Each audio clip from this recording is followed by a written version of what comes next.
Love's Labours Found, the title of this exhibition, could pretty well describe what I've been trying to do as an art dealer for 3.5 decades.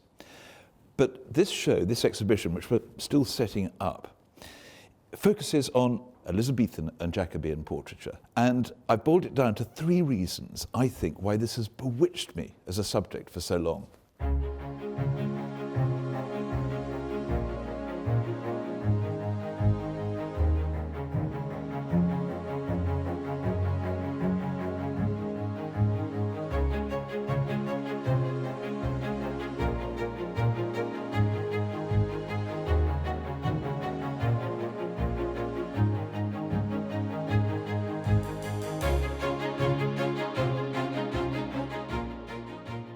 This might sound simplistic, but to tell you the truth, one of the most exciting things about 16th century portraiture is the capacity to make discoveries. And there are still so many opportunities out there. And with the results, and we've shown this, I think, in the exhibition of digital photography, advances in art history, technological understanding, we can now make more discoveries than ever before. And this is an example of exactly that. The artist is William Larkin.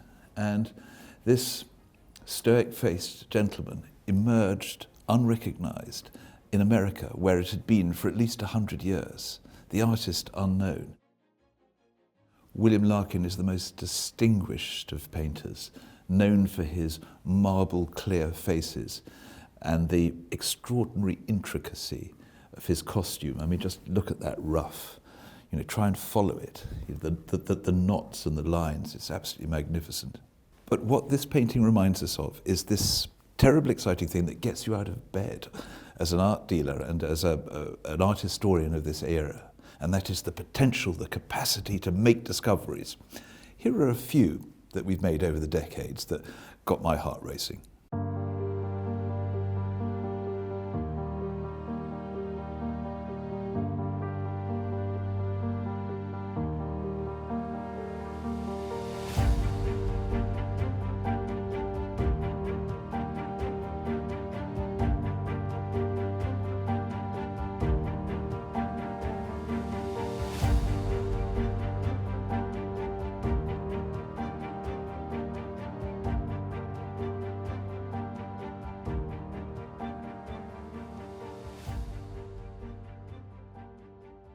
Early portraiture is so often about the word made visual, and this can lead to the most fantastic excesses of costume and intricacy of symbolism.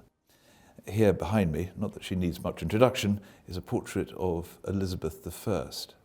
And you can see here how the aging queen, this is done in the late 16th century, is countered by the extraordinary power of the symbolism and elaboration seen in the dress. It's all, in contrast to her age, about rejuvenation, freshness, spring. Birds are in nests, flowers are pushing up out of the grass. This is the goddess of the golden age. The truth of the matter is that Elizabeth I completely understood the power of paint, how portraiture could project her. I want to show you a few of the portraits of Elizabeth I. She never disappoints.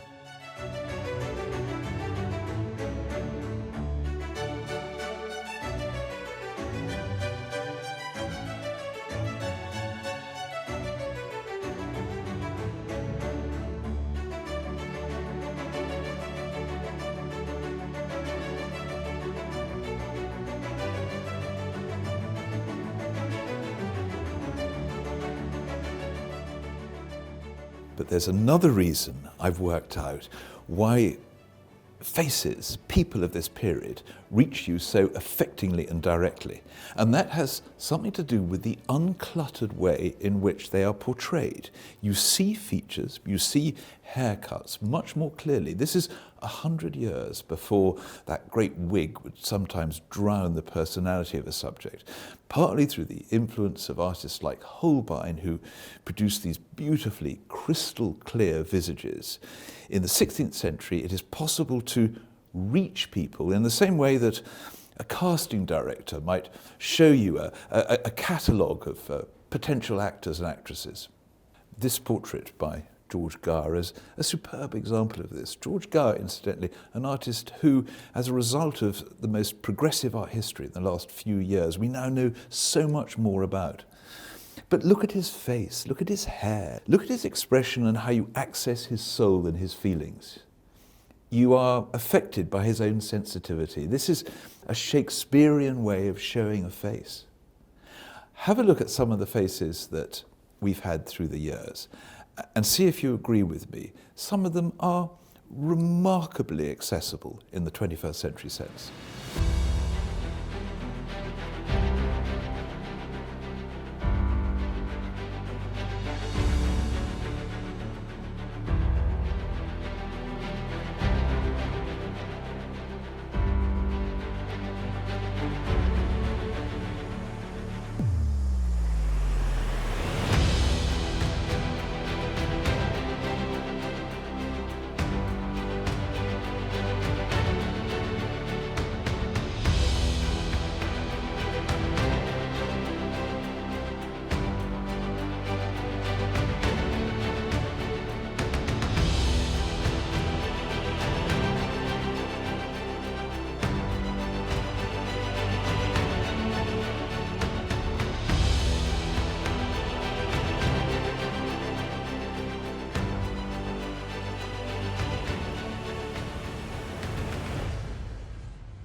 So I've touched upon some of the personal reasons why this period affects me so much. The concept of discovery, technology, and the humanity of the faces.